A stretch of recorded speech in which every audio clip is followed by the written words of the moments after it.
Jadi disusunnya fikih difabel ini merupakan salah satu usaha Muhammadiyah dalam memberikan perhatian agar supaya para penyandang difabel ini terpenuhi hak-haknya. Betul, Mbak. Kemudian sebenarnya apa saja hak-hak yang seharusnya kita penuhi terhadap para penyandang difabel ini, Ustazah?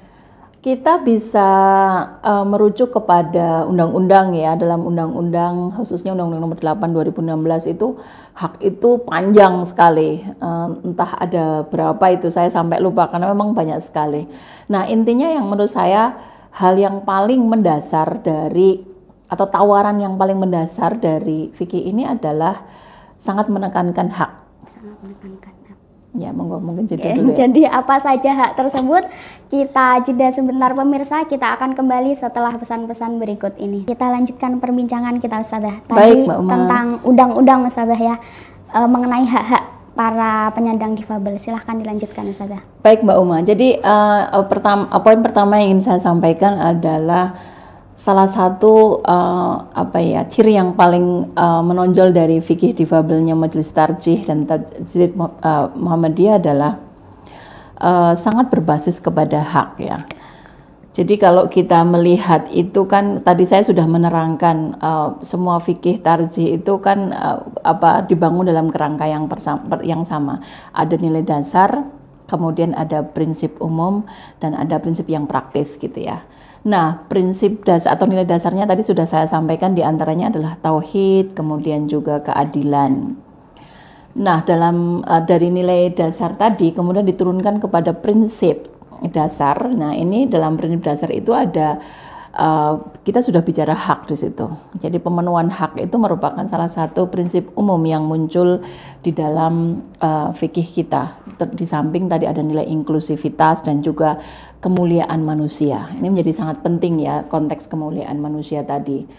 Kemudian dari prinsip umum ini diturunkan lagi menjadi prinsip-prinsip sifatnya lebih praktis. Nah, di situ sudah muncul lagi secara lebih tegas mengenai hak penyandang disabilitas atau hak difabel. Ada dua di situ, hak penyandang disabilitas dan juga pentingnya pengetahuan atau ilmu pengetahuan.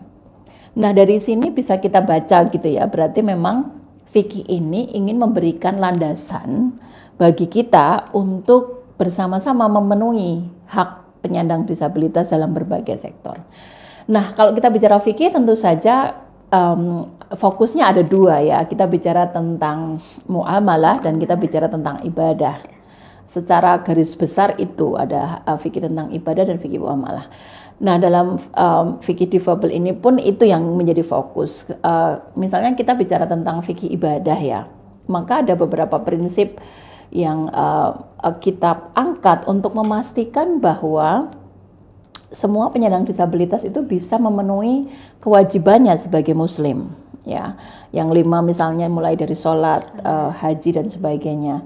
Nah, beberapa prinsip itu yang untuk memastikan tadi ada prinsip misalnya menghilangkan masyaqqah atau kesulitan gitu ya.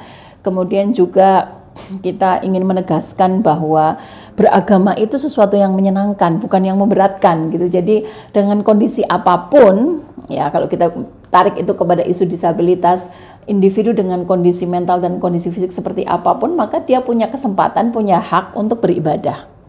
Jadi kalau ada mereka pemakai kursi roda gitu misalnya yang ingin ke masjid, maka tentu saja kursi rodanya boleh masuk ke dalam masjid gitu ya. Tentu saja dengan kalau kita merujuk kepada konsep toharoh gitu ya, harus suci dari najis, maka kita memastikan saja bahwa rodanya itu sudah kita bersihkan, tetapi bahwa kursi rodanya sudah bisa masuk, monggo.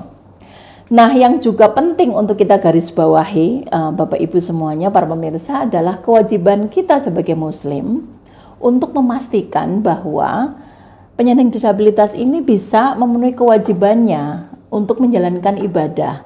Jadi tadi kalau kita bicara masjid, maka kita harus memastikan bahwa masjid kita itu aksesibel, bisa masuk kursi rodanya.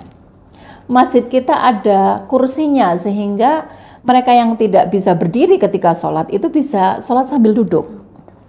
Ya, ini tidak hanya berlaku untuk penyandang disabilitas sebenarnya, kadang saya juga sudah harus duduk gitu ya. Kemudian juga tadi terkait dengan ini yang sangat penting juga yang perlu saya sampaikan ya, karena teman-teman difabel itu merasa belajar agama seringkali tidak aksesibel ya. Mau mendengarkan khotbah di masjid misalnya, bagi teman-teman tuli ternyata belum ada penerjemah bahasa isyaratnya.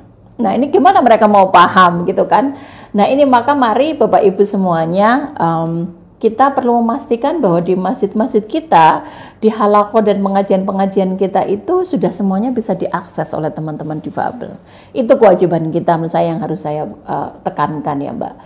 Kemudian yang kedua terkait dengan muamalah ya. Nah ini apa yang kita bahas di dalam fikih difabel ini banyak sekali. Mulai dari hak bertransaksi, hak waris gitu kan, menikah dan membangun keluarga misalnya, itu kan tema-tema yang pokok sering kita diskusikan dalam muamalah. Tetapi juga fikih ini bicara dalam konteks yang jauh lebih luas lagi, bicara hak sipil juga gitu ya, hak untuk hidup, berkembang, kemudian juga hak untuk mendapatkan bantuan hukum, untuk bekerja, untuk berolahraga, berekreasi dan sebagainya. Nah, dalam konteks saya ingin secara spesifik sedikit membahas masalah muamalah ya, yang menjadi penekanan kita di sini kan apakah penyandang disabilitas itu merupakan subjek hukum? Ya, ini penting kalau kita bicara muamalah. Bisa nggak dia menerima waris gitu ya? Bisa nggak dia menjadi saksi? Nah, monggo Bapak Ibu nanti secara detail bisa membaca fikih tansih ya, tetapi secara umum kita ingin mengatakan bahwa menjadi penyandang disabilitas atau menjadi difabel itu tidak serta-merta kemudian menghalangi individu itu untuk mendapatkan haknya secara muamalah tadi. Misalnya waris tadi ya, karena dalam waris itu tidak ada dalam aturan-aturan waris itu tidak disebutkan misalnya bahwa penyandang disabilitas itu menjadi hambatan atau kondisi disabilitas menjadi hambatan penerimaan waris gitu ya. Nah, yang sering terjadi justru adalah mereka tidak menerima waris karena didolimi gitu oleh anggota keluarga yang lain. Nah ini kita harus memastikan. Tapi bahwa tadi penyandang disabilitas itu tidak serta-merta kemudian tidak cakap hukum ya.